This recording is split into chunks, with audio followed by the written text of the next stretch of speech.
नमस्कार दोस्तों, कलयुग के चमत्कार संतों की वाणी में आप सबका स्वागत है।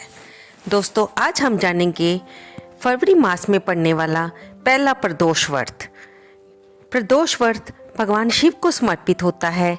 जिस प्रकार एकादशी का व्रत भगवान विष्णु को समर्पित होता है, उसी प्रकार प्रदोष व्रत जो कि त्रयोदशी तिथि को रखा जाता है, ये भगवान शिव को समर्पित होता है। भगवान शिव की आराधना की जाती है और ये व्रत सर्व कामना पूर्ति के लिए रखा जाता है।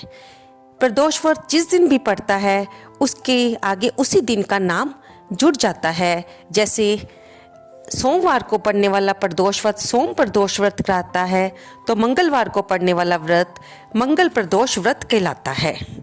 सबसे पहले हम जानेंगे कि इस बार प्रदोष व्रत माघ मास के शुक्ल पक्ष की किस तिथि को आ रहा है।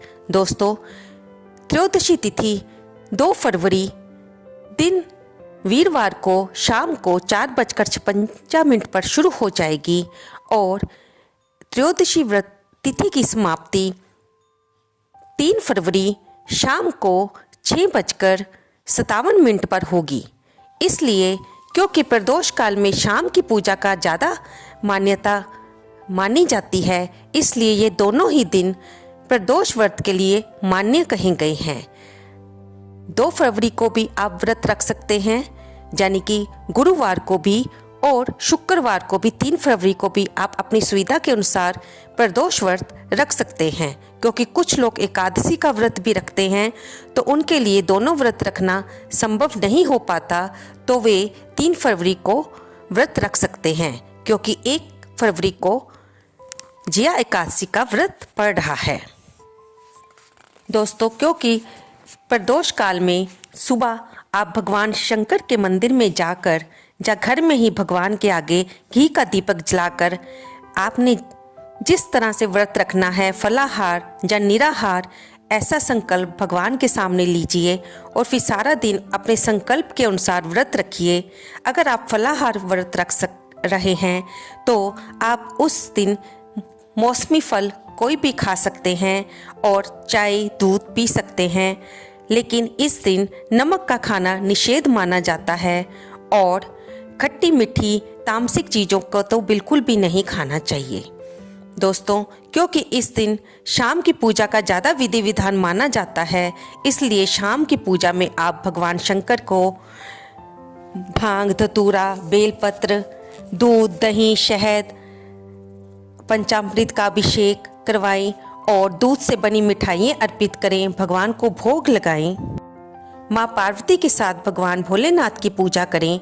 माँ पार्वती को श्रृंगार का सामान लाल चुनरी अवश्य चढ़ाएं और अपनी मनोकामना भगवान महादेव के आगे रखें। भगवान के आगे घी का दीपक जलाएं और फिर व्रत की कथा सुने जा पढ़ें और फिर बाद में भगवान महादेव की आरती कीजिए और उसके बाद क्षमा प्रार्थना करें कि व्रत रखने में आपसे कोई भूल चूक हो गई हो, तो दयालु भगवान अपनी कृपा से हमें क्षमा करें। दोस्तों, अब हम जानेंगे कि 2 फरवरी को शाम का पूजा का मुहूर्त क्या है। गुरुवार को 2 फरवरी को जो लोग व्रत रख रहे हैं, वे शाम की पूजा का समय उस दिन 6 बजे से 8 बजे तक रहेगा।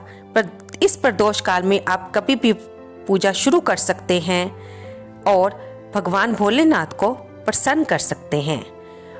और जो लोग शुक्रवार को प्रदोष व्रत रख रहे हैं, उनके लिए 3 फरवरी शुक्रवार को शाम का पूजा का समय 5:45 से 7:01 तक रहेगा।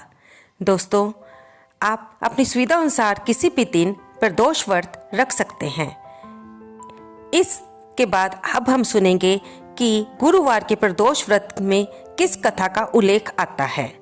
दोस्तों, गुरु प्रदोष व्रत रखने से हम अपने शत्रुओं पर विजय पा सकते हैं, भगवान भोलेनाथ को प्रसन्न करके। इसके बारे में ये कथा आती है कि एक बार राजा देवेंद्र का वृत्तासुर नामक दैत्य से भयंकर युद्ध हुआ। जब वृत्तासुर की सैनिक देवेंद्र की सेना से लड़ने गए, तो सभी देवों ने उनकी सेना को मार गिटाया और जब वृत्तासुर ने अपनी सेना को हारते देखा तो वह आगे आया। उसने देवेंद्र पर बहुत से प्रहार किए और सभी देवता उसका पराक्रम देखकर भयभीत हो गए।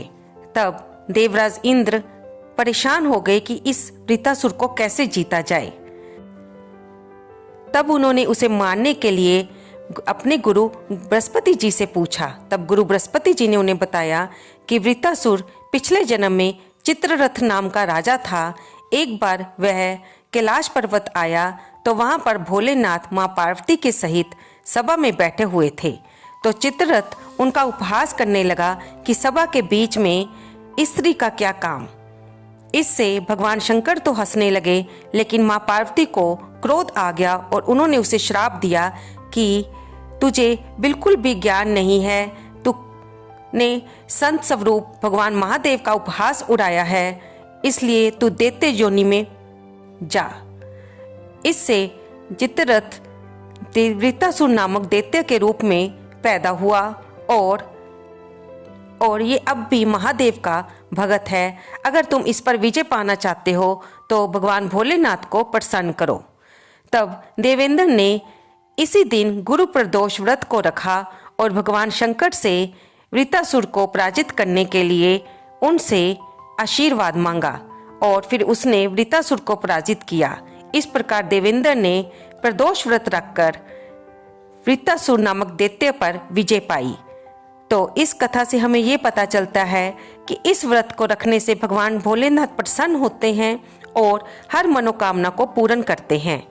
अगर आप ये प्रदोष व्रत नहीं भी रख पा रहे तो शाम को भोलेनाथ के मंदिर में जाकर घी का दीपक जलाएं और भोलेनाथ की मां पार्वती के सहित पूजा करें और आरती करें और भगवान को भांग, धतूरा, बेलपत्र, वस्त्र, मिठाई और माँ को चुनरी और श्रृंगार का सामान अर्पित करें। माँ को सिंदूर अर्पित करें और उनसे अपनी मनोकामना पूरी करने के लिए प्रार्थना करें। दोस्तों, प्रदोष का व्रत बहुत ही पुण्यदायी होता है। इस दिन आप पूरे दिन ओम नमः शिवाय या महामृत्युंजय पाठ का जाप कीजिए, नहीं तो शिव रुद्राष्टकम, शिव तांडव स्तोत्र, शिव चालीसा जो भी आपके पास हो उसे पढ़ें और भगवान की इस कथा को सुने। आपको अति पुण्य की प्राप्ति होगी। इस कथा को सुनते कहते हुंकारा भरते भगवान भोलेनाथ सबकी मनोकामना पूर्ण करें। आपको ये कथा कैसी लगी? कृपया इसे लाइक करें, शेयर करें और कमेंट करें। कमेंट बॉक्स में जय भोलेनाथ लिखना ना भूलें। धन्यवाद दोस्तों।